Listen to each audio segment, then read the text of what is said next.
hanging out here at Jammers tonight. If the name sounds familiar, they actually sponsored some races on the circuit this year. We're actually in the ice cream parlor. They gave me a little room here on the side where it's nice and quiet. The young lady you're looking at right now, we've watched her grow up. 25 years old now. She just won the Sportsman Championship at Brewerton Speedway, picked up a win along the way. Her first championship, by the way. She's won about a half a dozen open wheel races. Started in quarter midgets.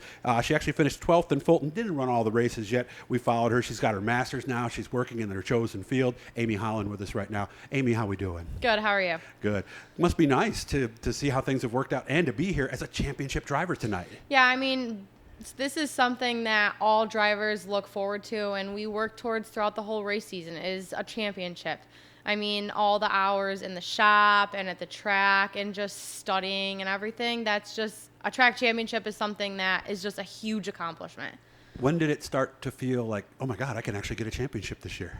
I would definitely say I set my goal to win a track championship at the beginning of the season. I always set goals for myself. I think it's great, something to work towards, achieve.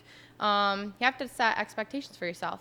So I would probably say halfway through the season, I was kind of like, this isn't out of the question. It's something that we could definitely achieve.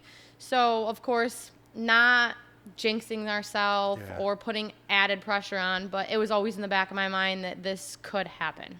And with all your experience, how old were you when you started quarter midgets again? I was 5. So you've been doing this for 20 years. Obviously, all that experience had to help you when you had those nights when things maybe didn't go so well, right? Absolutely. I've always said that racing quarter midgets has taught me a lot about racing and different life skills that have been very useful, not only in my life, but that I've been able to apply to racing a sportsman. And I just think that it's been phenomenal to have been able to have that opportunity to start racing when I was 5 and just gain those experiences and knowledge. By the way, we want to thank Swift Springs and Bicknell Racing Products, some of our sponsors that helped us get here today. I was talking with Amy before I hit the record button, and you kind of touched on it a little bit right there. I followed a lot of young people that, like yourself, who started at a very young age into their 20s, even into their 30s now. It really does give you a different perspective on things when you start racing at an early age, or am I overanalyzing? No, it definitely does. I mean, it teaches you many things about determination and, just not giving up, communication, just many different skills that are useful and many things, not only like racing, but your work. Yeah. I mean, just because something's difficult and challenging doesn't mean you have to give up. You have to go right back at it and keep trying so that you can overcome that challenge or get better. One of the other things I always said, too, is racing is one of those sports where you can be riding along, minding your own business, and something happens that you weren't even a part of, and now you're sidelined. It teaches you to deal with disappointment a little bit too, doesn't it? Absolutely. I mean, there's many times in racing, there's highs and lows. There's often many lows than highs. So Mostly, it teaches you to deal with those lows as well as the highs. You can't always have good nights. You have to have bad, and you have to learn to deal with that and overcome it.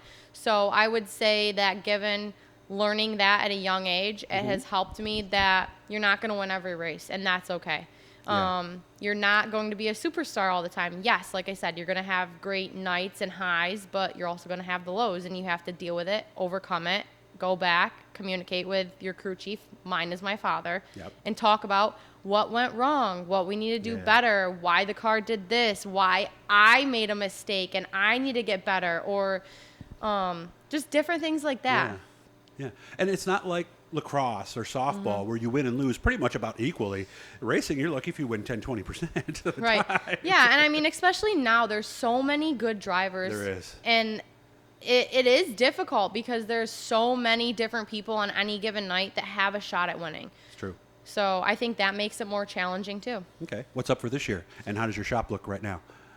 This year we're actually planning on going 358 racing. Are you? Okay. Yes. So last year the races that I missed with the Sportsman at Fulton was because I got my feet wet in the 358. Oh, I didn't know you actually did some of that last year. Yes, we had a great time. I loved it. So we decided we were going to give it a shot this year.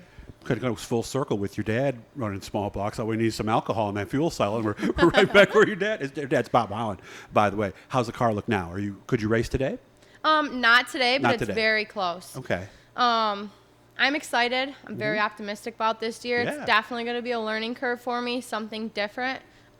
Racing against people that have a lot of experience. Sometimes a more lot than of, you've been alive. yes, a lot of laps. But I'm really optimistic. I can't wait. Great. We've been talking about it, the plans this year. So yeah, I can't wait for April. Awesome. Nice to see you again. Thank you. It's good seeing you. Are you going to run Friday to get experience and get extra laps? Yeah, so that actually was something that we talked about, was going over and racing at Brewerton with the big blocks. It's going to be difficult, Yes, it is. small block against the big blocks, but I got to be in the car more than one night a week to get better, especially with being in a 358 and the different things we can do with, the shocks and the spring rubbers and all that kind of stuff. Yeah. So we said, you know what? We need seat time, experience behind the wheel. So we're going to be at Brewerton Friday nights against the big blocks, and then we'll be at Fulton with the small blocks. Proud to say I know you. Good job, Amy. Thank you. Hit the blue E, subscribe, turn on notifications, the likes, all that good stuff. We're getting a lot of stuff done here. Make sure to check out Jammers. Ice cream stand will be open in April. Again, they sponsor races. It's the old Quaker Steak and Loop, so get on over here and support the people that support racing.